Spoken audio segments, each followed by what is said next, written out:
Welcome to another edition of the Red Raiders Show. I'm your host today, Nicholas Talbot. I'm joined by Krista Pirtle. Today we'll be breaking down Texas Tech's 3-1 win in 13 innings over East Carolina. Super Regional, their season stays alive, Krista.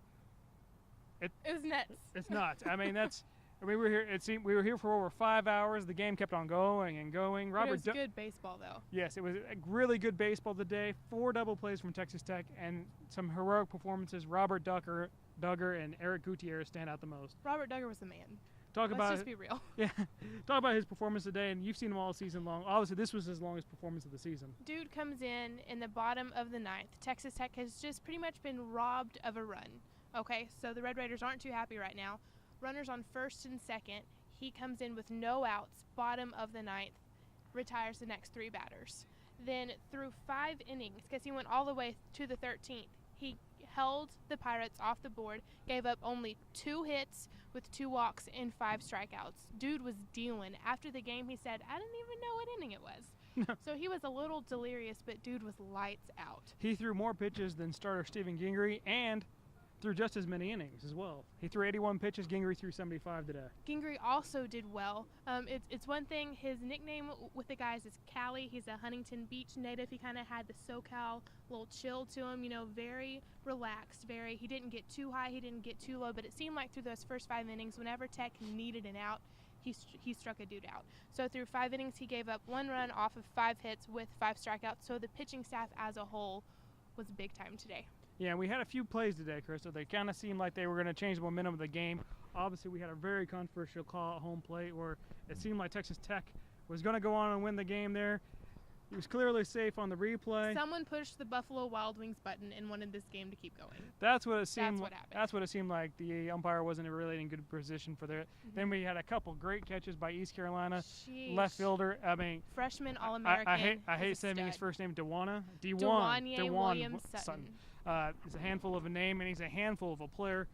Made 2 great players in left field that kept the game going. Looked like Texas Tech was going to have hits to fall in. So it wasn't just on Tech's side, of course, to keep this thing going for 13 innings.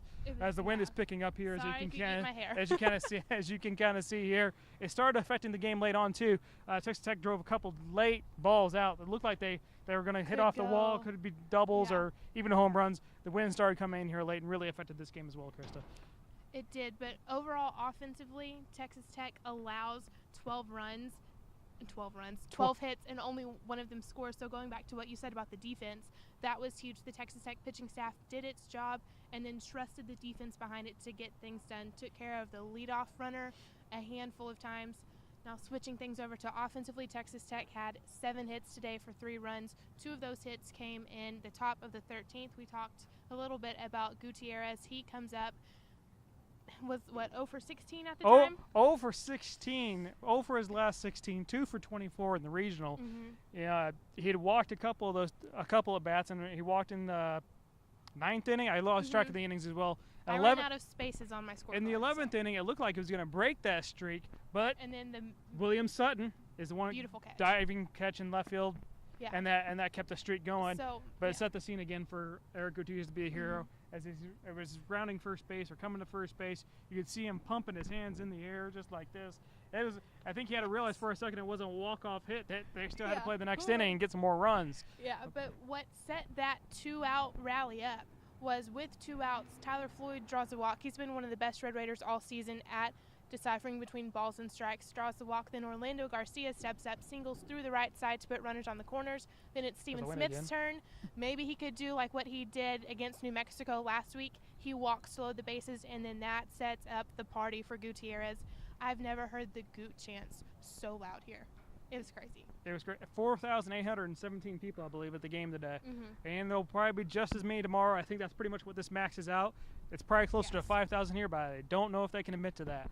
But we'll have that again here for you tomorrow. We'll be here 2 o'clock p.m. Check out redraiders.com. We'll have all the updates. We'll have columns, notebooks, everything you can imagine. Well, videos from Brad Tollefson, who's behind the camera here. He took a really great picture today, by the way. Of Orlando Garcia with his tongue out. Also, we'll have a slideshow by him, so check all that out and catch back up with us tomorrow, 2 p.m., 1 game, going to Omaha.